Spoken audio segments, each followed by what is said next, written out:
Claire, c'est à vous le dernier Oui. topo sur les déficits génétiques en protéines du complément.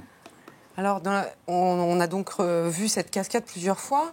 Les déficits génétiques en complément, ce sont des déficits qui, dans la très grande majorité des cas, sont des déficits complets. C'est-à-dire qu'on ne trouve pas du tout la protéine. Et on va voir qu'on peut les séparer en deux types de maladies différentes qui sont liées à leur place dans la cascade du complément. Le premier type de maladie, ce sont des maladies auto-immunes, et en très grande majorité le lupus, qu'on peut voir dans les défauts de la voie classique précoce. Et puis, on va voir que tout au long de la cascade, et en particulier dans les défauts qui permettent du complexe d'attaque membranaire, on a des maladies infectieuses, avec en grande majorité des maladies infectieuses à Gram négatif, et en particulier à Neisseria meningitidis, qui est le gros problème de cette maladie-là. Donc des déficits d'abord qui peuvent donner des maladies auto-immunes. Les déficits en complément, ce sont des déficits qui sont relativement fréquents, puisque dans les cohortes de patients qui ont des déficits immunitaires primitifs, on estime qu'ils sont à peu près à 5%. Tout déficit confondu, en sachant donc que parfois le déficit en protéines du complément ne donne pas un déficit immunitaire classique, mais plutôt un lupus, comme on va le voir ici. Donc les déficits précoces, déficits en C1Q, C1R et C1S, certains sont extrêmement pourvoyeurs de lupus, en particulier les déficits complets en C1Q, mais sont rares. Et puis d'autres sont beaucoup plus fréquents, notamment le déficit en fraction C2 du complément. C'est des maladies qui sont relativement fréquentes, avec un individu pour 10 000 habitants. Et puis des déficits hétérozygotes en C2, donc un peu moins graves, des déficits partiels. Eux aussi ont un risque important de développer un lupus, un risque plus important que la population générale, mais beaucoup moins important que les patients qui ont des déficits complets en C1Q ou C1R ou C1S. Claire, je me permets de vous interrompre pour rappeler aussi que lors d'un déficit en C1 inhibiteur, il y a une prévalence augmentée du lupus à multiplier par 10. Et inversement, le lupus peut induire un déficit acquis en C1 inhibiteur. Et donc, dans ces cas-là, on va avoir à la fois un déficit en C1Q, en C1 inhibiteur, et une pathologie clinique lupique. Pas toujours que cutanée, d'ailleurs, avec parfois des belles atteintes rénales. Oui, des atteintes rénales qui peuvent être extrêmement sévères, notamment dans les déficits en C1Q, dans les déficits en C4 et dans certains déficits en C2. Certains patients peuvent vous réunir. Voilà, exactement, oui, tout à fait. Et cette voie classique du complément d'activation classique est très importante en fait parce qu'elle intervient aussi dans la clairance des cellules apoptotiques et elle est par ce biais-là impliquée dans la maladie lupique. Donc, on a vu des déficits dans la voie classique C1Q, C1R, C1S, des déficits en C4 complets qui sont exceptionnels en très grande partie parce que en fait, le gène C4 existe en plusieurs copies. Il peut y avoir jusqu'à 8 copies, 8 allèles du gène. Donc, la probabilité pour que les 8 soient invalidés est assez faible. En général, il s'agit de délétions. C'est exceptionnel, mais ça donne des lupus. Et puis, ces déficits en C2, récessifs ou dominants, qui sont plus fréquents et qui donnent des maladies moins sévères et des lupus de façon moins systématique. Mais devant un lupus, il est justifié. De toute façon, c'est un examen de surveillance, la surveillance des fractions du complément au cours du lupus, qui soit cutané, articulaire, avec une atteinte rénale ou sans atteinte rénale. Cet examen, il faut le faire. Et donc, il faut faire dans les premières fois un dosage de CH50 qui va permettre de déterminer si oui ou non il y a un déficit en C2 ou d'autres déficits dans ces voies d'activation. Et puis, ce qui va pouvoir aussi faire évoquer la possibilité d'une maladie génétique en rapport avec le complément au cours du lupus, c'est premièrement un âge de début de la maladie jeune, et en particulier les lupus pédiatriques sont à risque d'être en rapport avec des déficits en complément. Puis la deuxième chose, c'est qu'il y a le sexe ratio habituel qui est très en faveur des femmes disparaît, et en fait, on trouve chez les patients qui ont des déficits génétiques autant d'hommes que de femmes. Évidemment, l'existence d'antécédents familiaux est très en faveur. Et puis une atteinte rénale et cutanée qui sont prédominantes. Ici, je vous ai montré cette patiente avec une cléélite assez impressionnante. Et puis cette éruption érythémato-squameuse assez caractéristique. On peut voir également dans les déficits en fraction C1Q, R et S des atteintes de lupus discoïde. Donc ça, c'est les maladies auto-immunes. Et puis, il y a un gros morceau qui sont les déficits immunitaires responsables d'infections à répétition et du complément. Donc le complément, c'est un morceau majeur du système immunitaire, non seulement en lui-même, puisque c'est de l'immunité innée associée à toutes les cellules et les molécules importantes de l'immunité innée, mais c'est un composant important de l'immunité innée, mais également parce qu'elle s'associe aux autres composants du système immunitaire, en particulier les anticorps et l'immunité adaptive, pour former des réponses immunitaires qui sont coordonnées, adaptées, pas trop fortes, mais suffisamment amplifiables pour que la réponse soit de bonne qualité. Donc la première chose, c'est que tout ce qu'on vient de voir comme déficit complet en fraction du complément précoce de la voie classique, C1Q, R, S, C2, C3, C4, peuvent être associés à des germes encapsulés. Par les germes encapsulés, on entend donc le streptocoque pneumoniae, donc le pneumocoque, l'hémophilus influenzae et surtout les Neisseria, qui sont donc ces bacilles, ces cocci qui sont rarement présents et qui ne sont pas présents dans le corps de façon aussi importante que le streptocoque, mais qui sont responsables d'infections chez ces patients qui sont déficitaires de façon importante.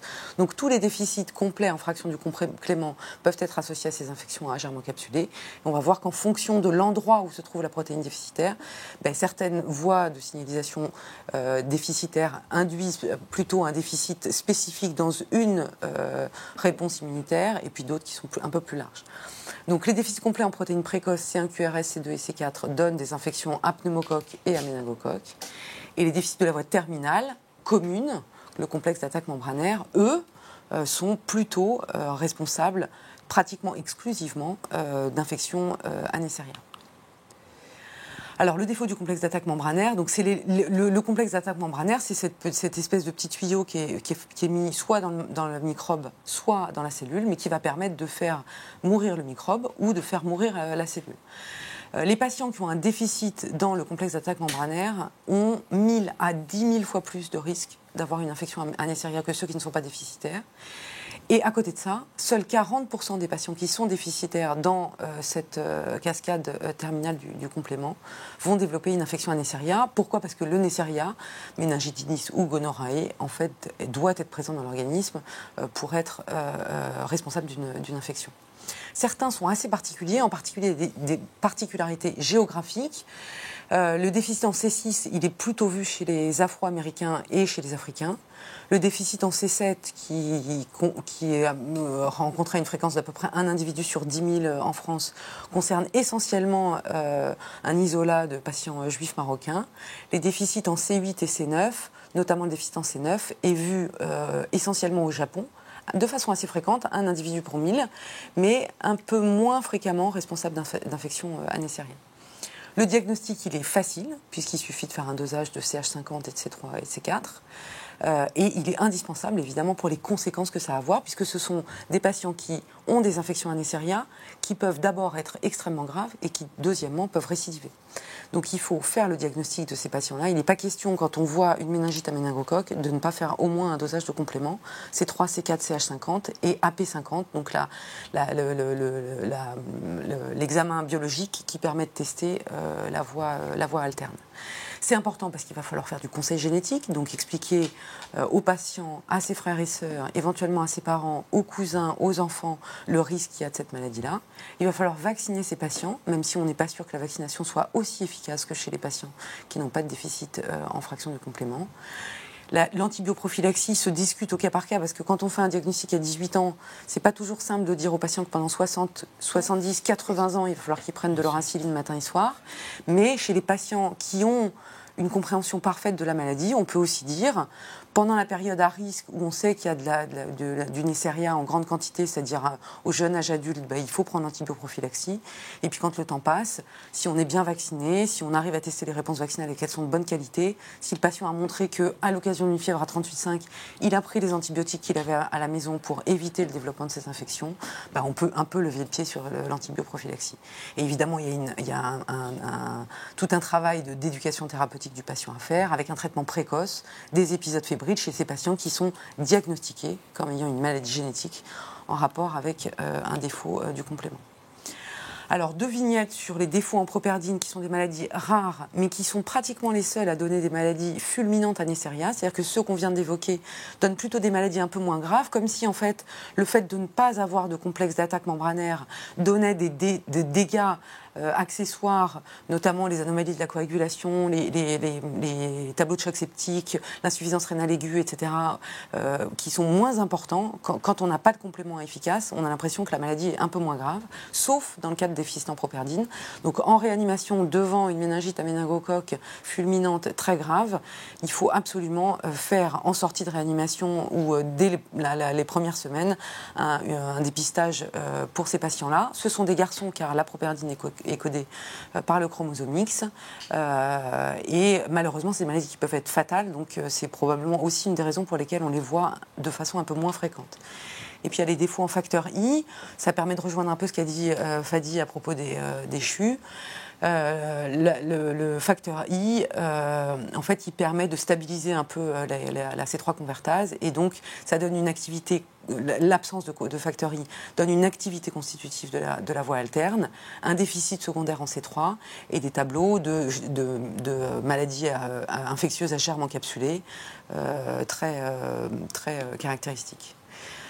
Donc si on avance un peu, quelles explorations devant une maladie auto-immune? Eh bien, en contexte auto-immun, il faut faire un dosage de CH50, donc le complément hémolytique 50, qui permet de tester la voie classique et toute la voie de signalisation terminale et les fractions C3 et C4. Soit tout est normal, il n'y a pas de déficit en voie classique chez ce patient qui a un lupus, soit le CH50 est diminué, et dans ce cas-là, il y a une suspicion de déficit en protéines de la voie classique, C1Q, C1R, C1S et puis C2. Et à ce moment-là, on peut envoyer au laboratoire spécialisé pour que les études soient faites pour regarder si on trouve du C2 par ELISA, etc. et qu'ensuite la génétique soit faite.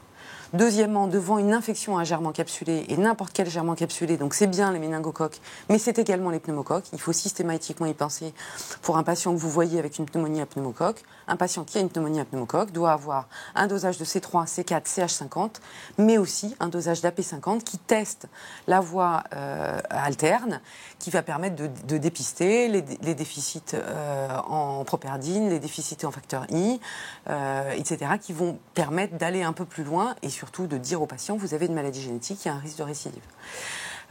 Surtout, ne pas oublier chez tous ces patients-là qu'il faut faire un dosage pondéral des immunoglobulines et des sous-classes IgG, parce que ces patients sont aussi à risque d'avoir évidemment des déficits immunitaires communs variables de façon un peu plus classique.